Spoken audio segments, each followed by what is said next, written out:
Assistam nesse vídeo as reações alérgicas ao camarão, à amoxicilina e à azitromicina.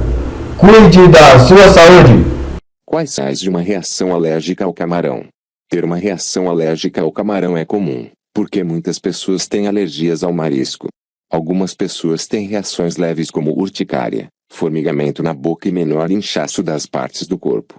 Outras pessoas têm reações alérgicas graves até mesmo ao mais ínfimo pedaço de camarão, o que pode incluir dificuldade para respirar, náusea e vômito, além de inchaço grave no rosto, garganta ou lábios.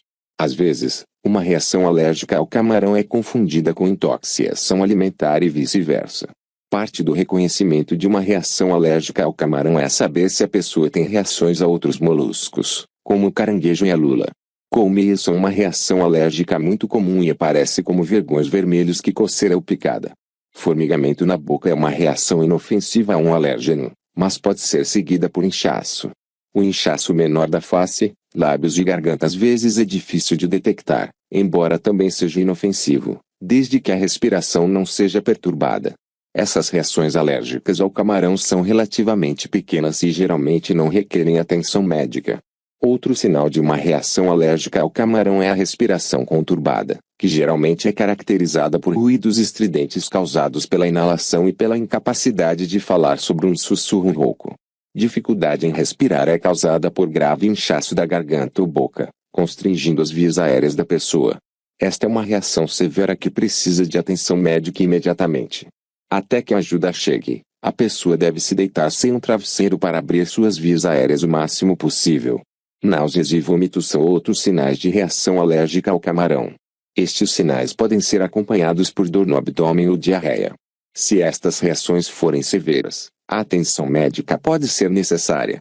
Um médico pode recomendar medicamentos antináuseas sem receita médica para ajudar a aliviar o desconforto até que o problema funcione. Às vezes as pessoas confundem alergias a moluscos por intoxicação alimentar porque nunca tiveram uma experiência ruim com camarão ou caranguejo antes. A maioria das pessoas desenvolve alergias alimentares quando criança, e elas desaparecem à medida que envelhecem ou ficam com elas para sempre. É possível desenvolver uma alergia ao marisco como uma criança mais velha ou adulta, no entanto. Em teoria, uma pessoa pode comer camarão ocasionalmente ou regularmente e, um dia, ser alérgico a ela. A maioria das pessoas que são alérgicas ao camarão também é alérgica a outros crustáceos, mas acontece nos dois sentidos. Uma pessoa que é alérgica ao caranguejo provavelmente terá uma reação alérgica ao camarão. Saber sobre as alergias de uma pessoa pode ajudar a prevenir e reconhecer reações alérgicas. Quais são as reações mais comuns à amoxicilina? As reações mais comuns à amoxicilina tendem a ser causadas por alergias. Uma quantidade menor de pessoas pode experimentar uma erupção não alérgica que tende a aparecer vários dias depois de tomar amoxicilina. As reações alérgicas podem variar de leves a graves casos de prurido, náusea e vômito, e geralmente é recomendável entrar em contato com um médico assim que ele for notado. Alguns pacientes também relataram outras reações, incluindo alterações mentais, ansiedade e insônia. Nos casos em que uma overdose de amoxicilina é ingerida, reações comuns podem começar com letargia e potencialmente terminar em uma falha do sistema renal. Algumas pessoas são alérgicas aos antibióticos beta-lactâmicos, como a amoxicilina, por isso, recomenda-se monitorar cuidadosamente a presença de possíveis efeitos colaterais ao tomar um desses medicamentos pela primeira vez.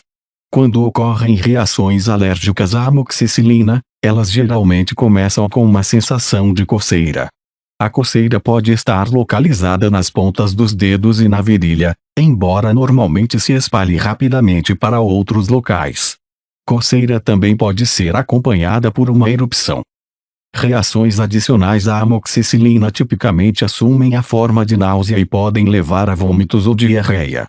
Uma febre também pode se desenvolver, embora isso possa não ser notado se a doença que a amoxicilina foi destinada a tratar já estivesse com febre.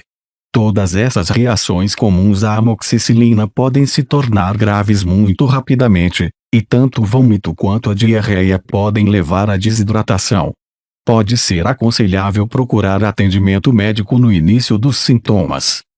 Uma erupção não alérgica também pode ocorrer em um número menor de casos. Embora essas erupções geralmente se assemelhem a reações alérgicas, um profissional médico normalmente será capaz de perceber a diferença. Estas erupções cutâneas costumam coçar e geralmente ocorrem cerca de 3 dias após a ingestão da amoxicilina. Aqueles com mononucleose causada pelo vírus Epstein-Barr podem ser muito mais propensos a experimentar esse tipo de reação não alérgica à amoxicilina do que outros.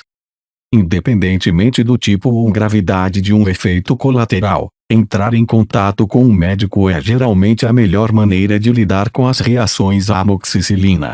Se for uma reação alérgica, os sintomas podem desenvolver-se muito rapidamente e tornar-se graves e potencialmente até fatais. Nos casos em que ocorrem reações como essas, antibióticos beta-lactâmicos como a amoxicilina geralmente são evitados no tratamento de doenças futuras. Uma erupção cutânea não alérgica à amoxicilina, entretanto, não impedirá novas prescrições dessa classe de medicamentos. Quais são os sinais de uma alergia à azitromicina? A azitromicina é um antibiótico macrolídeo prescrito para o tratamento de certas infecções bacterianas, incluindo laringite, pneumonia e algumas doenças sexualmente transmissíveis.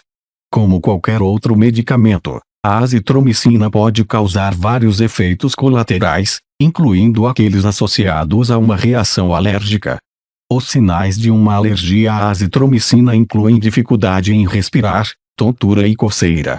Além disso, urticária ou erupção cutânea e inchaço, como na face, garganta ou língua, também são sinais de uma alergia à azitromicina. Em geral, é raro um paciente sofrer de uma grave alergia à azitromicina, mas se uma reação alérgica surgir, ele deve falar com seu médico sobre o curso de ação apropriado, já que a azitromicina é um tipo de medicamento que leva algum tempo para desaparecer completamente. No corpo, não é incomum que os sinais de alergia à azitromicina possam continuar a ocorrer mesmo após o paciente parar de tomar a medicação. Além de uma reação alérgica, outros efeitos colaterais que podem ocorrer ao tomar azitromicina incluem diarreia, dores de estômago e vômitos. Além disso, um paciente também pode sofrer dores de cabeça, insônia e problemas de audição, degustação ou cheiros. Embora esses efeitos colaterais sejam geralmente leves, eles podem se tornar graves e, assim, levar o paciente afetado a procurar atendimento médico. Por outro lado, para efeitos colaterais graves, um paciente deve procurar atendimento médico imediato. Exemplos de efeitos colaterais graves incluem batimento cardíaco anormal, diarreia com sangue ou água e icterícia. Embora a azitromicina possa causar efeitos colaterais por conta própria, quando a medicação interage com certas outras drogas, isso pode afetar a ocorrência ou a gravidade dos efeitos colaterais. Às vezes, a interação medicamentosa também pode afetar a eficácia da medicação. É importante, então, que um paciente converse com seu médico sobre quaisquer outras condições médicas que ele tenha, ou medicamentos que esteja tomando atualmente, antes de tomar azitromicina. Medicamentos que podem interagir com a azitromicina incluem antiácidos que são baseados em alumínio ou magnésio, anticoagulantes e bloqueadores dos canais de cálcio. Além disso, medicamentos para o vírus da imunodeficiência humana e outros antibióticos também podem interagir com a azitromicina. Depois que um médico estiver ciente do histórico médico de seu paciente e dos medicamentos atuais, ele prescreverá a dosagem correta de azitromicina. A dosagem irá variar para pessoas diferentes, dependendo de sua condição específica, mas cada paciente deve ouvir o seu médico e seguir sua prescrição exatamente. Isso inclui tomar a medicação durante todo o tempo prescrito, mesmo que os sintomas da infecção bacteriana desapareçam. Terminar a prescrição é importante porque, embora os sintomas desapareçam, a infecção pode não estar clara ainda. Além disso, se a infecção não for clara, a bactéria pode desenvolver resistência à medicação.